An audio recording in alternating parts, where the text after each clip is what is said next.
السلام عليكم مجددا أيها الإخوة والأخوات في الجزء الثاني من طريقة تغيير أو إصلاح الباور باتن زر التشغيل في الآيفون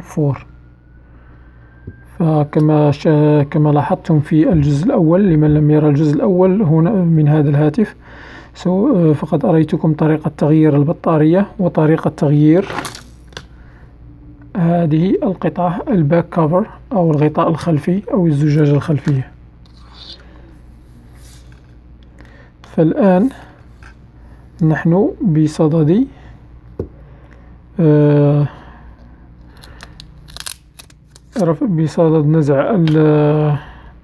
قد قمت بنزع هذه القطعة من هنا، هي تغطي اللوحة الأم، فسوف ننزع اللوحة الأم من هنا وحتى نصل إلى زر التشغيل، إلى الكيبل زر التشغيل من الداخل، ونرى ثم نفتح القطعة، نفتح هذا الزر التشغيل له برغيان يمسكانه هنا، فسوف نرى إن كان بالإمكان إصلاح نفس زر التشغيل أو تغييره بقطعة جديدة.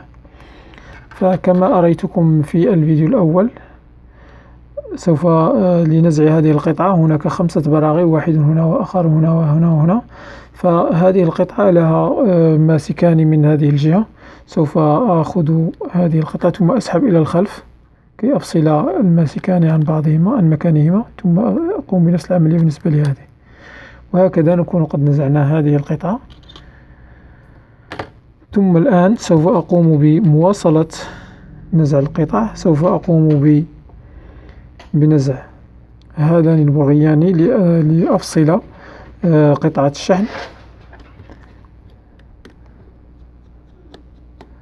هذا البرغي الأول وهذا هو البرغي الثاني، أضعهما منتظمان هنا. لقد قمت بخلط البراغي هنا بشكل غير متعمد. سوف أقوم بإعادة وضع كل برغي في مكانه الصحيح. فكما ترون هنا قد فصلت قطعة الشحن. هذه هي وصلة قطعة الشحن، فقط هي راكبة هنا، هي موصولة هنا، ترفعها بهذا الشكل.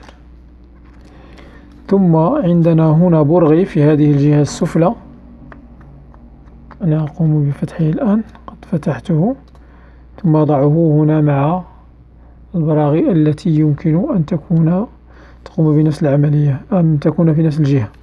ثم عندنا هناك كيبل هو لوصلة الشبكة. هذا الكيبل سوف أرفعه بهذا الماسك، بهذا التويزرز. ثم عندنا هنا سكرو واحد آخر تحت هذا الغطاء، هذا من أجل الضمان، من أجل الوارنتي. فإذا قمت بإتلاف هذا القطعة البيضاء، وعندما تعيد الهاتف إلى شركة الأبل أو أي شركة المسؤولة عن التي أنتجت الهاتف، إذا وجدوا أن هذه القطعة البيضاء قد أصبحت تالفة بسبب الماء أو بسبب فتحها، فإنهم لا يضمنون الهاتف. ثم أمر آخر، سوف ننزع السيم كارد كما ترون. والآن أعتقد بأن اللوحة الأم قد أصبحت محررة إلا من الكيبلز التي تمسكها. سوف أقوم بفصل الكيبلز. هذا هو الكيبل الأول، أظن أنكم ترونه بشكل جيد. ثم أفصل الكيبل الثاني، ثم الثالث، ثم وصلات الشاشة، هذا الديجيتايزر وهذه LCD، ثم الكاميرا. كل شيء فصلته بأظافري. ثم عندنا هنا في هذه الجهة برغي عجيب. هذا البرغي العجيب يحتاج إلى سكرو درايفر مسطح. البرغي العجيب هنا، هذا يسمونه الدبل سكرو، يعني المزدوج، البرغي المزدوج.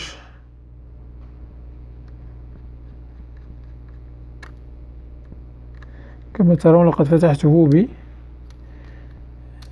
بهذا النوع من مفاتيح البراغي. الآن نكون قد حررنا جميع اللوحة الأم من جميع البراغي ومن جميع الوصلات، فهكذا نرفعها بسهولة. نضعها جانبا.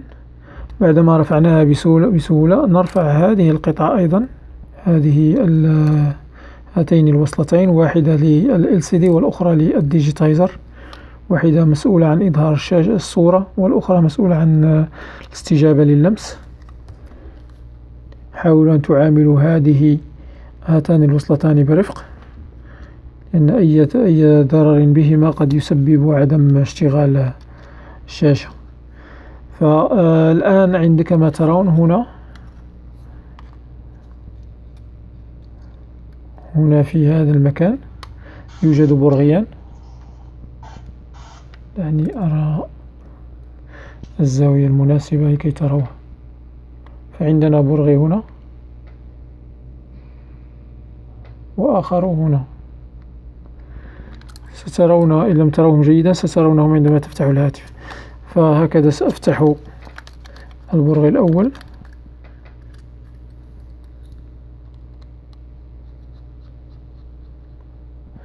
ثم أضعه جانبا وأقوم بفتح البرغي الثاني أيضا وأضعه جانبا أيضا. تذكروا أن تعيدوا نفس البراغي إلى مكانها الصحيح. الآن سوف أقوم برفع هذه القطعة بالماسك كما ترون، قد رفعتها. فسبب عدم اشتغال الباور باتن سوف أخبركم به بعد قليل.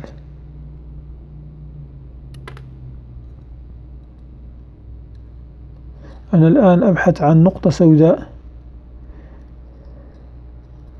إن كانت عالقة هنا فسوف تغنيني عن عناء صنع واحدة أخرى. أما إذا لم تكن هنا، هي نقطة سوداء بمثل هذا الحجم هذه، لكنها ليست هي هذه. ما علينا، لم أجدها. تلك النقطة السوداء تكون هنا في هذا المكان بالضبط، في مركز الباور باتن. فعندما تضغط على الباور باتن من فوق تكون هي قريبة، فلما تضغط عليها تحدث عملية الكليك، وبما أنها غير موجودة هنا فإننا عندما نضغط على هذا الزر فإنه لا نسمع أي استجابة، لأن تلك القطعة ليست تصل، هي التي تقرب المسافة ما بين هذه وهذه. الآن سوف نقوم بصنع واحدة أخرى.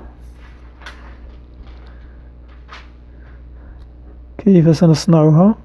سوف أحضر قطعة بلاستيكية صغيرة جدا وأقطعها ثم أضعها هناك. هذا كل شيء. أنا الآن أحاول أن أشاهد بدقة حتى إذا كان بالإمكان أن أجد تلك القطعة فذلك أفضل.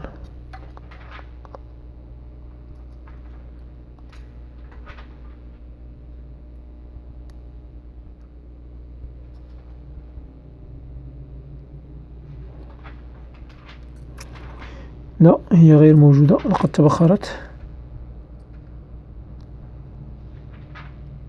أو لعلها قد تلفت، لأنني أرى أن جزء منها ما زال هنا كما ترون.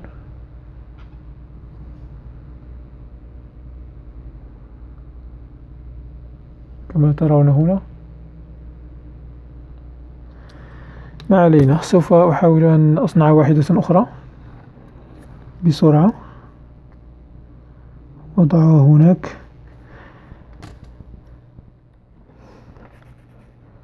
سوف أبحث في قطع جميع، إن كانت عندكم قطع الغيار للهواتف فتلك النقطة السوداء ممكن أن تجدوها في قطعة غيار تالفة، فذاك ما سأقوم به الآن. فسوف أعود إليكم بعد قليل عندما أبحث.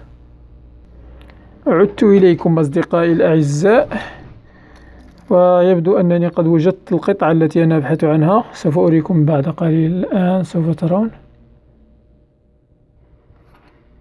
القطعة التي أنا أبحث عنها. هي هذه النقطة السوداء التي توجد هنا في المركز.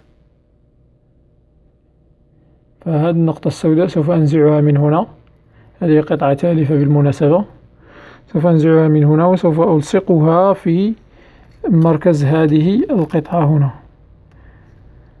فكيف سأنزعها؟ سوف أقوم فقط بنزعها بالقطعة البلاستيكية التي توجد تحتها، حتى إذا ما أردت أن أقوم بإلصاقها هناك سوف لن يكون الأمر صعبا. كما تلاحظون أنا قد نزعتها.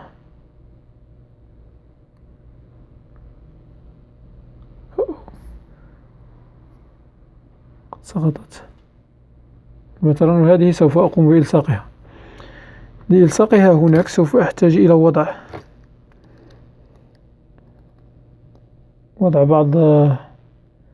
بعض اللاصق في هذا المكان. وعندي هنا هذا النوع من اللاصق يسمونه الكريزي جلو، اللاصق المجنون. لا أدري لماذا أعطوه هذا الاسم، فعلا هو مجنون. سوف أقوم بوضع نقطة صغيرة في الأرض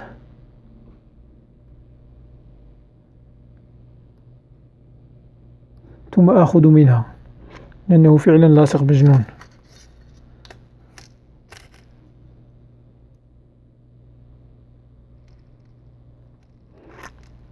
كما ترون قد وضعت نقطة في الأرض هناك فوق تلك القطعة المعدنية.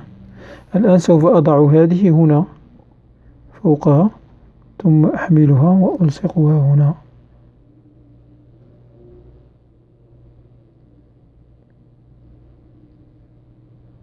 وأحاول أن أحافظ على هذه القطعة متمركزة هنا في المركز. أنا آسف عندما أبعد يدي في بعض الأحيان عن الكاميرا، لأنني عندما أقرب القطعة إلى عيني من أجل رؤية أفضل تتزحزح تبتعد عن الكاميرا. أنا آسف عن غير قصد مني بالمناسبة. أوكي، لقد قمت بإلصاقها كما ترون. والآن سوف أقوم بوضع هذه القطعة مكانها. هذه هي زر التشغيل الخارجي. هذا هو الذي يضغط على زر التشغيل الخارجي. سوف أضعه هكذا. هناك ذراع.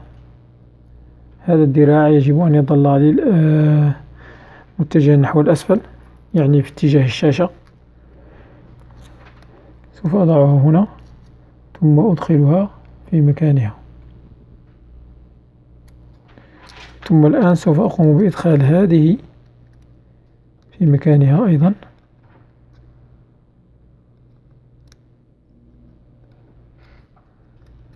وبعد ذلك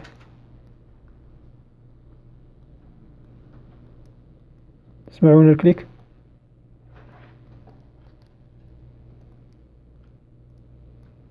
إنها تشتغل. فما سأقوم به الآن سأقوم بإعادة تثبيت البراغي، أو بالأحرى البرغيان اللذان كانا يمسكان تلك القطعة.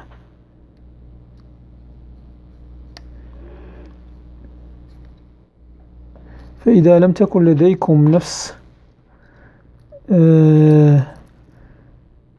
القطعة لتأخذوا منها، يمكنكم أن تستعيضوا عنها بقطعة بلاستيكية صغيرة جدا.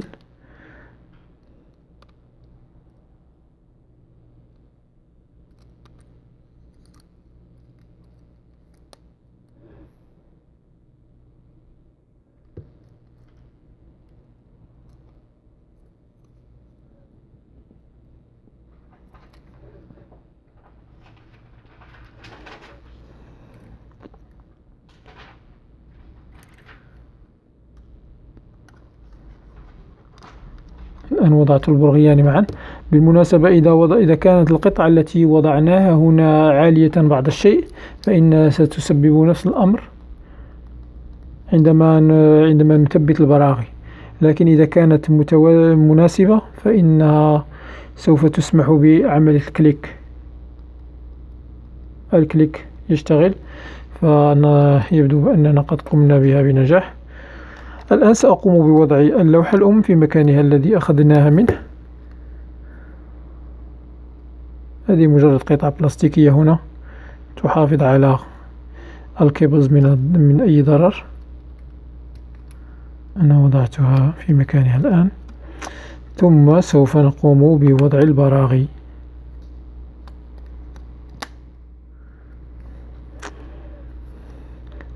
قبل ذلك سوف أقوم بتثبيت هذه الوصلات في مكانها.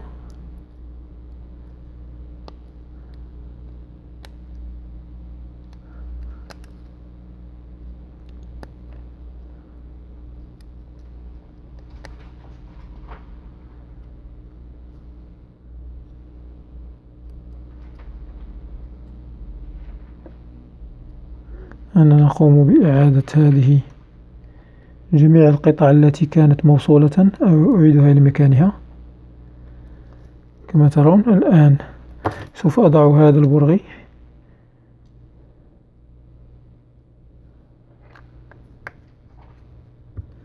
ثم أقوم بوصله قطعة الشحن كما ترون، ثم أعيد القطعة إلى مكانها، القطعة المعدنية التي تمسكه،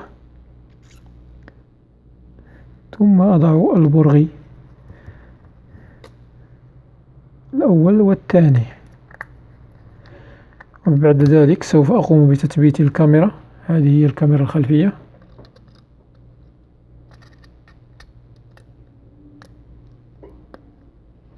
ثم أضع هذه القطعة. قبل أن أضع هذه القطعة أقوم بوضع البرغي العجيب، إذا كنتم تتذكرونه، الذي فتحته بالفلات سكرو درايفر. الفلات يعني المسطح.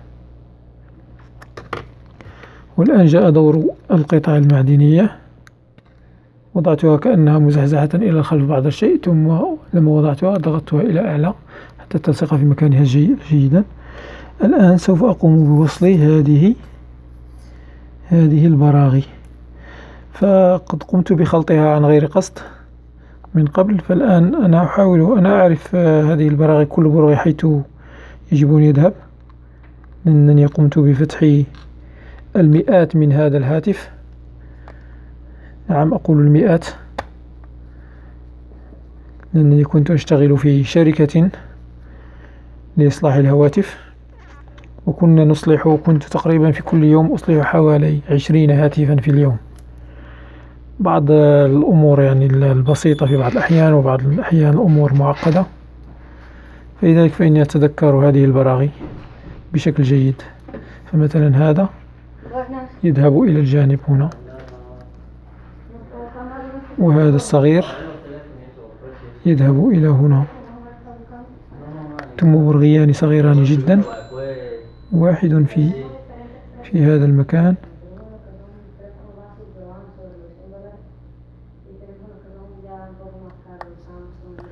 والآخر في مكانه هنا. ثم بعد ذلك سوف أقوم بوضع البطارية هكذا. ثم قبل أن أضع البطارية سوف أقوم بوضع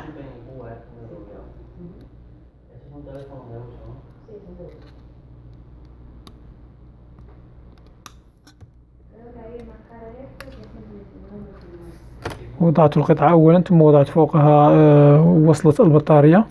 الآن سوف أضع البرغي الذي يمسك وصلة البطارية.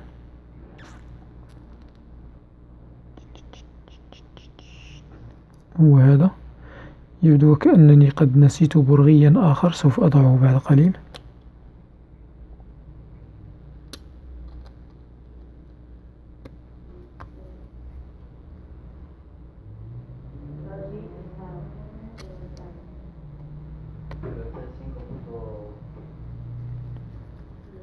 أوكي.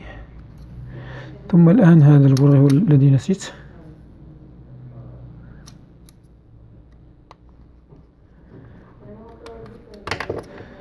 أضع هذه في مكانها، البطاقة، ثم أقوم بوضع هذه كما قلنا من قبل تكون غير متوازية 100%، أي من أقصد غير متطابقة، ثم نسحبها إلى أسفل. والآن أضع البراغي هنا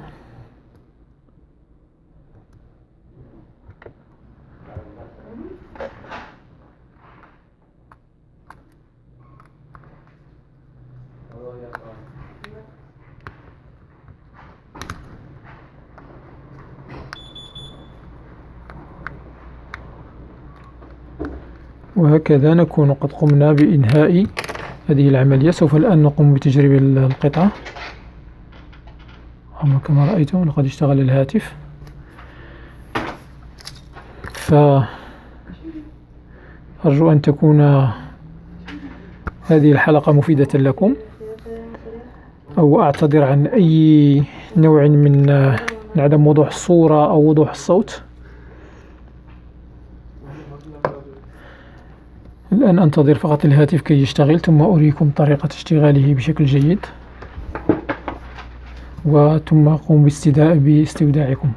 فالمهم هو إذا أعجبكم هذا الفيديو، إذا كان مفيدا لكم، فالمرجو ألا تبخلوا علينا بالضغط على زر لايك، ثم لا تبخلوا بالاشتراك إن كنتم ترغبون في أن تتوصلوا بالجديد.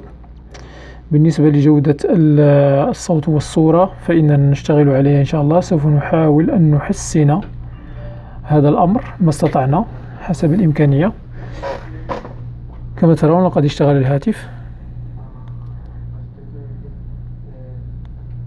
ثم نضغط على زر التشغيل، يطفئ، يشغل، يطفئ، يشغل، يطفئ، يشغل، يطفئ، يشغل، يشتغل بشكل جيد. فكما قلت نحن نشتغل على جودة الصوت والصورة، فإن شاء الله سوف نقوم إن كنتم ترون أي نقص في هذا المجال فلا تستعجلوا وتتركوا القناة.